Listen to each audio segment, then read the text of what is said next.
Well, hey, what's up, everyone? Welcome back to another episode of the Amazing Seller Podcast. This is episode number 348, and today we're going to do something a little bit different. I'm going to give you guys a recap of a recent coaching call that I was on, and I'm going to kind of explain how this call even happened because it wasn't something that I had planned, but I'm going to be talking with a seller, a fairly new seller, about 18 months in, doing about $200,000 a year, has a bunch of SKUs already, but he's struggling with growth. And let me just tell you how this whole thing even happened. You guys may remember I had a guest on, Jamie Masters, on episode 333. If you haven't listened to that episode, you definitely should. She's a really smart lady, and she's awesome. She's a friend of mine, also a mentor and a coach of mine as well. And I interviewed her on her biggest takeaways after interviewing millionaires and billionaires. That's what her show is all about, her podcast.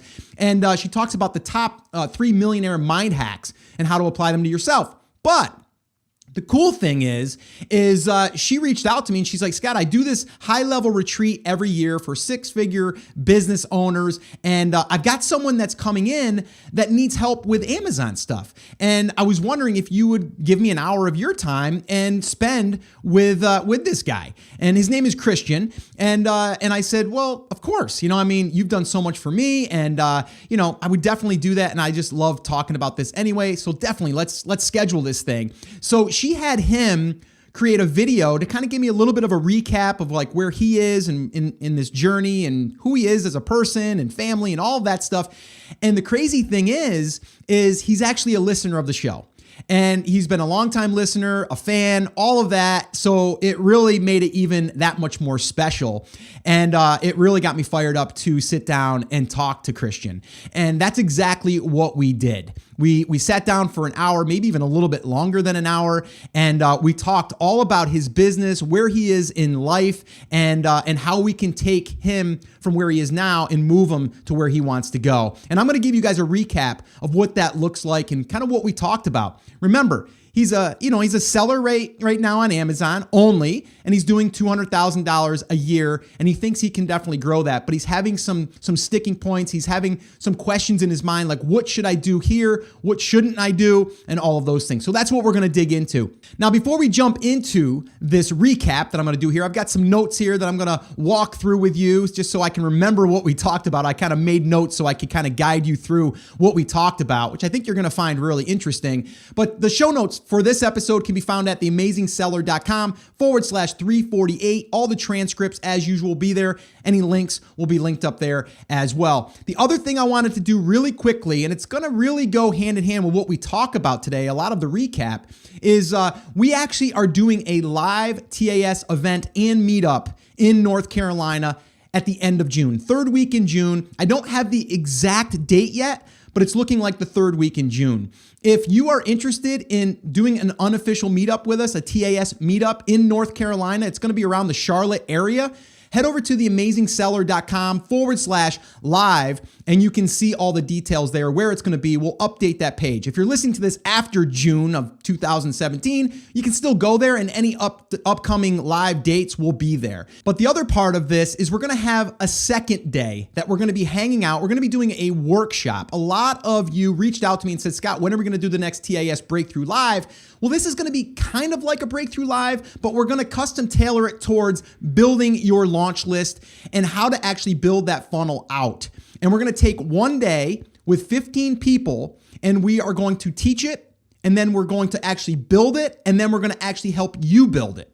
All right. Now, this will be a paid event, only 15 people though. So if you're interested in that, and it's going to go hand in hand with what we talk about in today's podcast episode. But if you want more information about that, about hanging out with us at this live event, whether it's the unofficial part of it where we're just going to do a TAS meetup, or if you want to actually be one of those 15 people in that room the next day building out your own launch list, then you're going to want to head over to theamazingseller.com/live, get on that early notification list. And then this way here, we'll notify you as soon as we open that up for that small intimate workshop, which we're going to be doing, like I said, live in North Carolina, and all the details will be found on that page. I'm super excited about that. It's going to be a lot of fun. It's going to be in my neck of the woods, and it's going to be a lot of fun. So definitely go check that out if you're interested. All right, so guys, let's dive into this recap of this coaching call that I recently did. Now, the guy's name is Christian. Great guy, family guy. I can totally relate to his story. He's married. He has,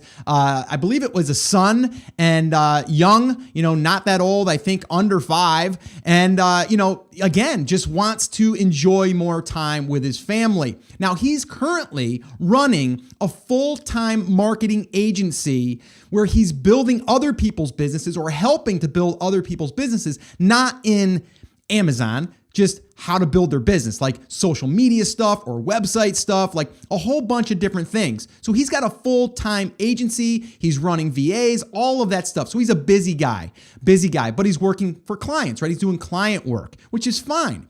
But he's telling me like some days are 8, 10 hours, sometimes 12 hours, depending on the project. So I want to be able to build out this Amazon business and allow that to take some of the strain off of this other business. So his main thing for me that he asked me was like, all right, Scott, like you're like exactly like where I was in a sense where, maybe you had your photography business and you were working a ton for clients. And the only time that you would have a break is when you weren't working, but then the business wasn't running. So no income was coming in. And I want to move into the direction where I can have the Amazon business running, which it's doing fairly well right now. And I want to grow that and scale that so I could possibly not even have the agency. So my first question was like, can you still run the agency even though you have an Amazon business? Some of you may have a business right now that you're running, maybe brick and mortar, and you think to yourself that you want to get out of that business and you just want to solely focus on an Amazon business or an e-commerce business. And the first question I would always ask anyone is like, do you have to give up that other business or can you hire other people to run that business? And then you have 2 streams of revenue coming in because we don't want to just bank on one stream of revenue. You guys heard me talk about that time and time again. You want to have more than one revenue stream coming in, whether that's an Amazon channel or whether that's an eBay channel or whether that's your own e-commerce store or maybe it is Jet or whatever other platforms are another revenue streams coming in. So don't just think that it has to be like a totally separate business. That would be cool because now we're not relying on that e-commerce business. But if you take and go out there and find other channels to sell your products on, that's like the easiest way to diversify and have other income streams coming into that same business. But if there's a way for you to run that advertising agency or that marketing agency and still run like he said, it's like the Amazon business doesn't take me a ton of time. It's just right now, in order to bring it to that next level, I am going to have to make that decision because the time that I'm spending 8 to 10, 12 hours a day over here, I could be building this over here. And you may be, thinking that same thing, whether you're working a job or if you're working for yourself in another business, you're saying to yourself, if I could focus, and I've had this conversation with myself, if I could do this 100% of the time, man, what I could do. Like I could scale this thing like crazy, right? And then obviously you get to that point maybe, and then you're like, you're not putting in as much energy as you thought you would because, well, it's kind of nice to only have to work 2 hours a day, right? And I've had that. And I've had this sense, kind of readjust my thoughts, not as of recently, but, like when I was starting, like when I left my construction job and went over and started working for myself as a photographer, that was awesome. I'm like, oh my gosh, like I got up this morning, I made my coffee, I made my breakfast, got the kids off to school. I didn't have to report to work. It was awesome. It was amazing. And I'm going to work. And I would sit down and I would do a whole bunch of work. But then as we started to settle in, I started to see that I was slacking off a little bit, right? And you don't want to do that either. But you got to have a balance. But that's not really his problem here. Christian was really asking like, so what should I do there? And, his thoughts were, yes, I could probably still do the agency, but I'm not 100% sure if I want to, but it's still an option. You still have those connections. You could probably outsource. You could pick and choose what jobs you do. You don't have to do them all, right? If you're doing web design and then you're doing social media and then you're doing funnel builds and you're doing all these different things, you could maybe just focus on one thing that doesn't take as much time, but you can still have that revenue stream coming in. So that was my first recommendation to Christian. The other thing that he said was, I'm only selling on Amazon.com right now. Okay. Now, let me just back up a little bit. He currently has about 18 to 20 SKUs right now, which is pretty awesome. And I think he said he's got variations with those. So maybe he's got 6 products. I don't know the exact. I kind of forget. I probably should have wrote that down. But let's just say he has 6 or 8 products, but then with variations off of that, which brings him to about 18 to 20 SKUs. Okay. But now these are in the same market. Okay. Now just remember that. Okay. These are in the same market. All right. Now, my first question, or his question to me, was like, I'm already selling on Amazon.com. It's doing fairly well, but I'm not selling in any other marketplaces with these products. And I'm like, okay, that's one thing we can think about now. So what are you asking? Should I sell international? Should I sell in my own e-commerce store? Like, what should I do? Well, I said, what's the easiest thing for you to do right now? And he was like, well, probably just sell more of my product on Amazon.com because I don't feel like I'm done. I've got other products I can launch. And I'm like, okay, well, then that's probably what we want to do, right? We want to continually launch products. And that's always been the case for anyone that has products that can keep being served to a market. Why not continually just expand out that? My good friend Dom Sugar always says, if you can go wide in that market, you've got a much better chance of being stable because you're not just going deep on one product. Okay. So that's really, really important to understand. But my other thing was, okay, if you go international, you have to figure out all of those things, which doesn't mean that you can't do it. You totally can do it. And if you're in another country and you're selling in US right now, you might want to just start, selling in your country. That'd be the first and the easiest thing to do, right? My other thing was, okay, you have these products, they're selling decently. And let me just kind of go back to his products range between, I think, $20 and $30, somewhere in that range.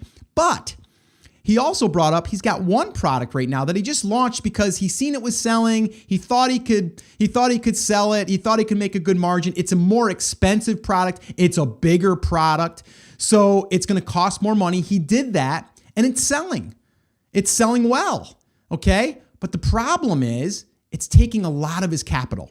So a lot of the money, so figure this, if you're selling a product for $100, you're probably paying $25 to $30 to source that product.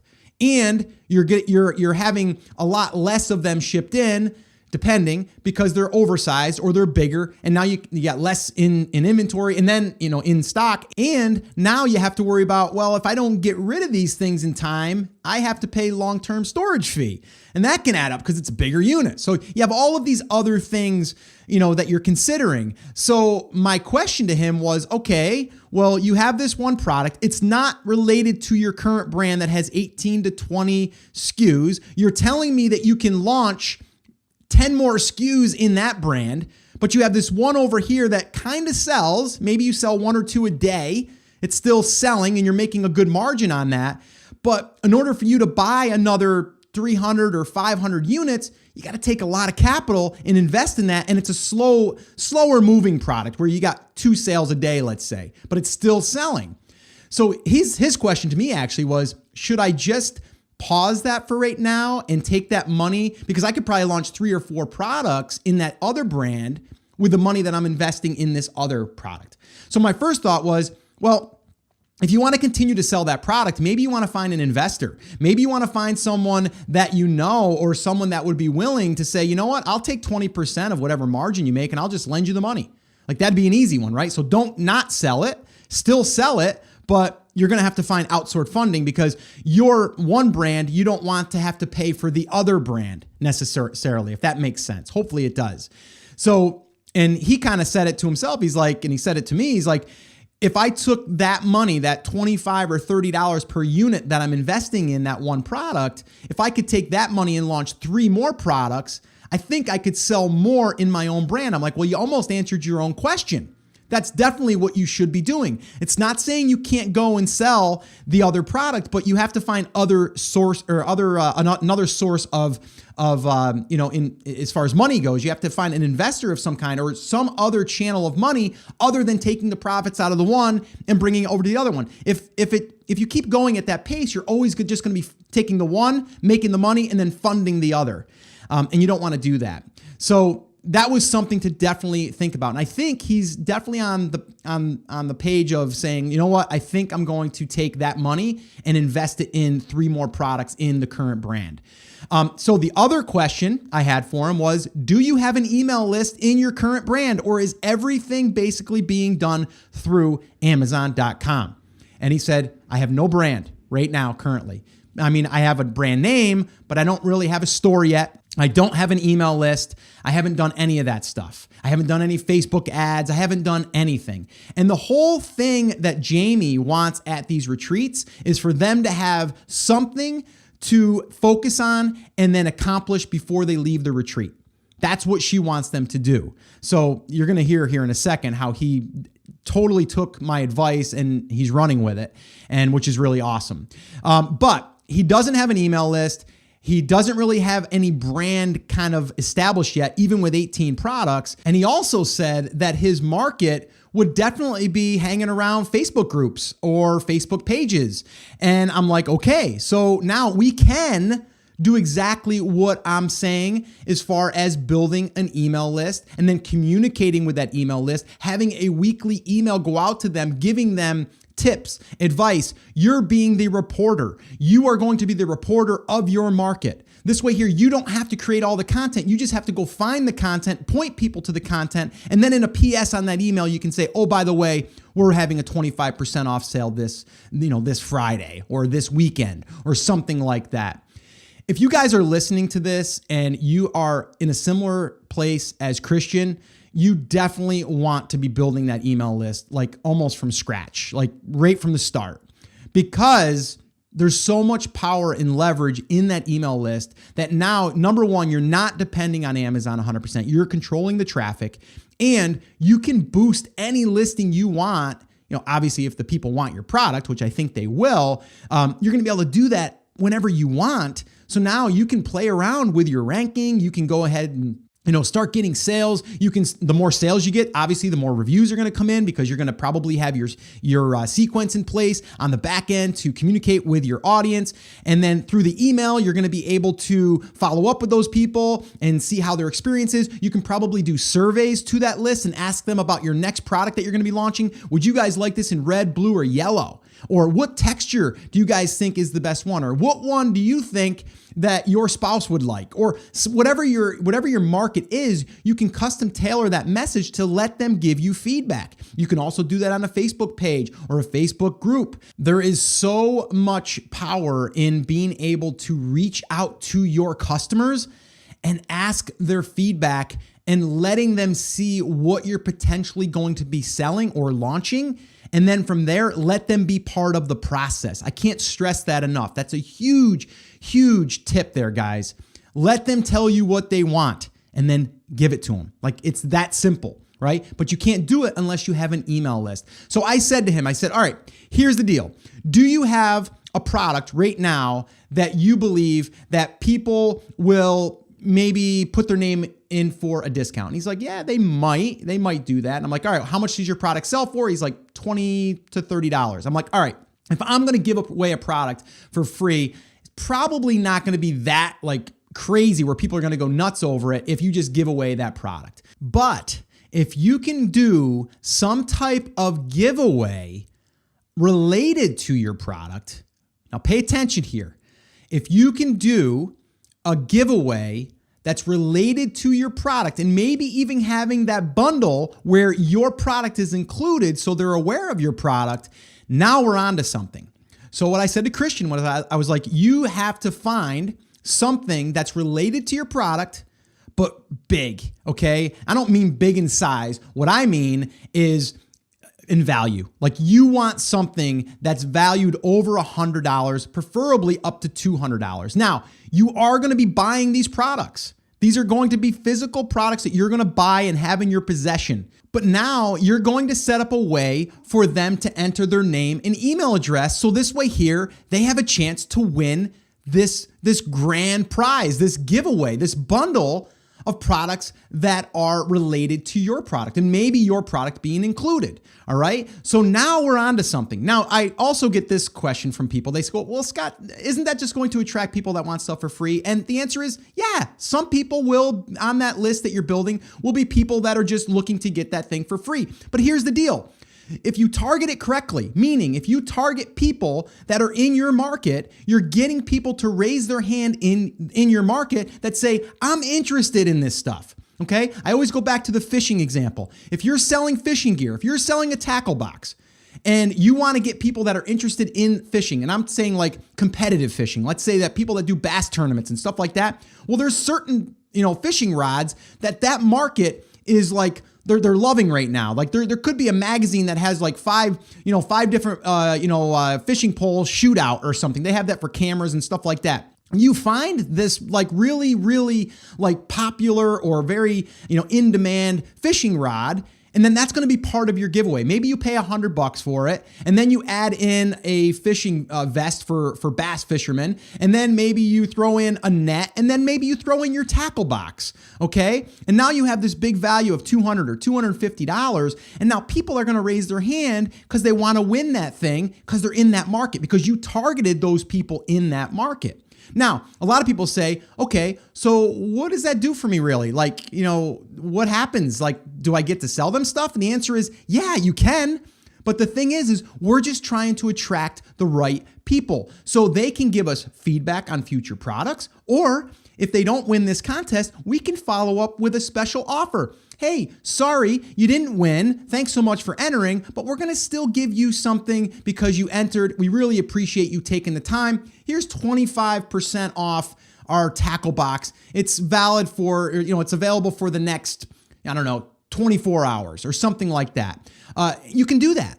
And then from there, you're going to pick up some sales. Now, the other cool thing is when you're ready to launch your product, you can then just follow up with them with something that you're doing. Hey, we're really excited about releasing our brand new updated, triple 3000 tackle box or whatever. And that's a terrible name, but you get what I'm saying. And we want to do something special for you because you're an avid bass fisherman. And I want to make sure that you guys have all the right tools. And I want you guys to celebrate with us as we release this brand new tackle box. So here's your special code and go over and grab it. You've got 24 hours and then the coupon will expire. Have an awesome day. Something really simple. But again, these people raise their hand because they are into bass fishing. We know that because they raised their hand when they entered their name and email to win the grand prize of the fishing kit or the fishing bundle. You get what I'm saying?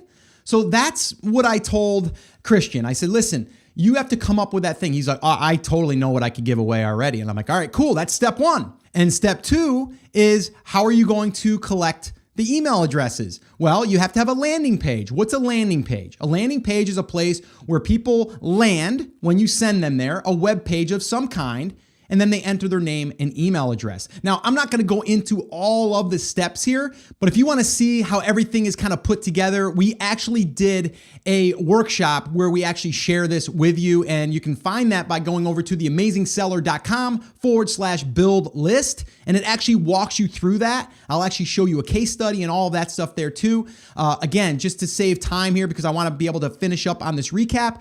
Definitely go check that out, but it gives you all of the components needed to make this work. And it's really not that big of a deal. You need a landing page, which is a way for you to capture name and email addresses. You need to find the traffic. The traffic is basically found, the way that I like to go find it is on either Facebook or Instagram, but it depends on your market. It could be over on Pinterest. But for the most part, Facebook is going to be a great starting point because you can almost find anyone you want there, depending on your market. But then once you find that traffic, you need to direct that traffic to a landing page, which captures their name and email address. You need to give them the ability to be able to share that, because that's the other power of this component is people want to share it, because if they share it, they get extra credits. And then if they get extra credits, they get more chances to win. So it kind of helps feed itself from external traffic without you even having to pay for it. You almost have to just get it started with the traffic.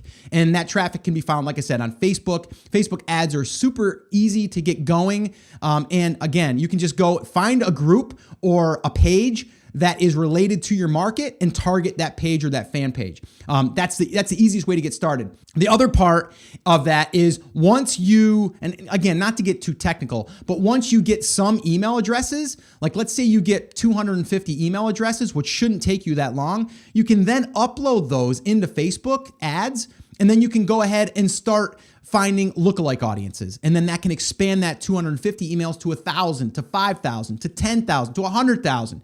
And then that way there you can start to really drill down into your market. Again, not to get too technical here, but there's a ton that you can do. And again, at that workshop that we did, we actually walked through all of those steps. But this was the main thing that I said to Christian, and he was excited. He's like, wow, this makes total sense. It's something I could totally do right now. And I'm like, so think about this. You have 18 to 20 SKUs right now. All you need to do is get people to see these 18 to 20 SKUs. How do you get them to see it? Well, you go on Amazon, you make sure that you've optimized well, make sure that you're running your sponsored product ads, which I believe he said too, he could probably improve on what he's doing there. So that was another step in this. But basically, don't overthink this thing. Look and see what's the low-hanging fruit, number one. So you already currently have stuff on Amazon. You're selling pretty well. I think he said he's netting like $7,500 a month already. Netting, not revenue, like netting. And he said he wants to get to about 10,000. Well, that's going to be easy,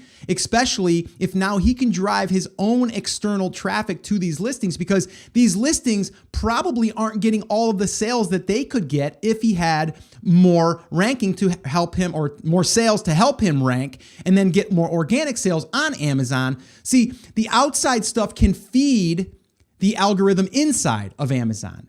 So that's why his best bet is to really start to build that email list. And then when he wants to have a little bit of a boost, maybe a listing is starting to drop in ranking and he wants to bump it up, all he's got to do is run a little flash sale to his list, and he'll probably get increased sales, which then will increase his ranking.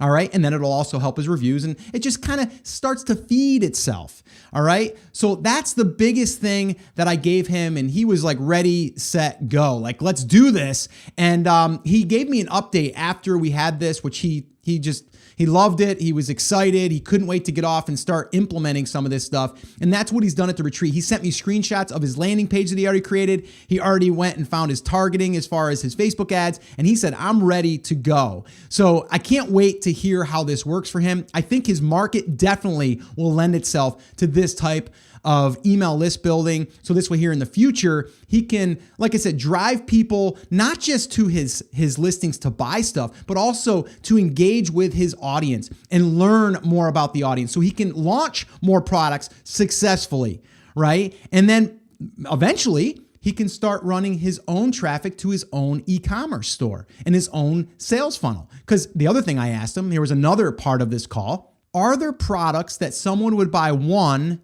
and want to buy one of another thing? Or is there a product that you have that you could buy more than one? Maybe they would buy it, because they could use 3 of them. Or maybe it's because they want to buy them as gifts, whatever it is. If you have a product that will lend itself to that, I mean, that's a no-brainer. Because now think about this for a second. Let's say we send an email out to our email list and we let them know that we're going to do something crazy. We're going to do a free plus shipping offer. So now we're going to give them one of those products away, maybe for free plus shipping. We wouldn't sell it through Amazon now. We could still fulfill it through Amazon, but we're not going to sell it through Amazon.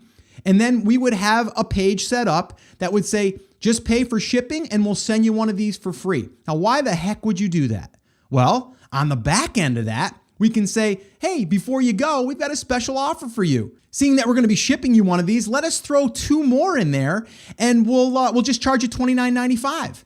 And normally they sell for $39.95. Instantly, we've just generated sales. We didn't pay Amazon commissions, okay, or the advertising fee, all right, because we did it through our own sales funnel. You see where I'm going with this? There's so many things that we can do externally now that we have it. Whether we want to boost our BSR and our ranking in Amazon, we can do it. If we want to start directing our own sales, once they've already, once we've already gotten them basically off of Amazon, or maybe we didn't even get them off of Amazon. Maybe we just did it through our giveaway. Now we're able to then direct them to our own sales channel, our own sales funnel. So that's what I said to Christian. He's all in. He's already got it being built as we speak, and that's what he was working on for that retreat. But that's basically what we went over.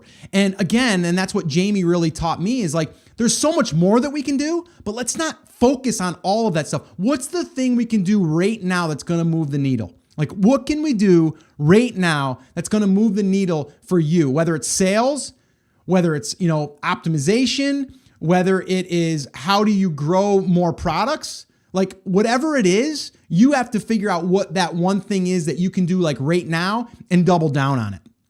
That's what you have to do. And that's what I said to Christian. That's what he had to do. So again, this is just a recap of what we talked about. And I get fired up about this stuff because it's so powerful to be able to do that. And when you are just selling on Amazon, and I told him this, I said, listen, if you're thinking about leaving your job and all you are is relying on Amazon right now, that's risky. Just understand that. If you're going to do that, you might want to have some cash in the bank, because if something happens and Amazon shuts you down, you're screwed. Like, you're out of luck. Like, and you're going to have to figure out how to get back on Amazon, or else you're not going to get your sales back. And then you're going to be playing catch up. If we can start to do this now, slowly, then we have options. Then we have other revenue streams coming in, not just Amazon. Okay. And the other thing that I said to him, I said, hey, are you selling on eBay.com? And he said, well, I was, and then something happened with his account and he couldn't sell anymore. So he just kind of like let it sit, and he just didn't even try to get it reinstated for whatever reason. So I just said, well, that's another low hanging fruit. Like, we probably want to do that. We probably want to get those products listed on eBay. Even if you only get a couple of sales a day per product, that's going to add up, and that's another revenue stream.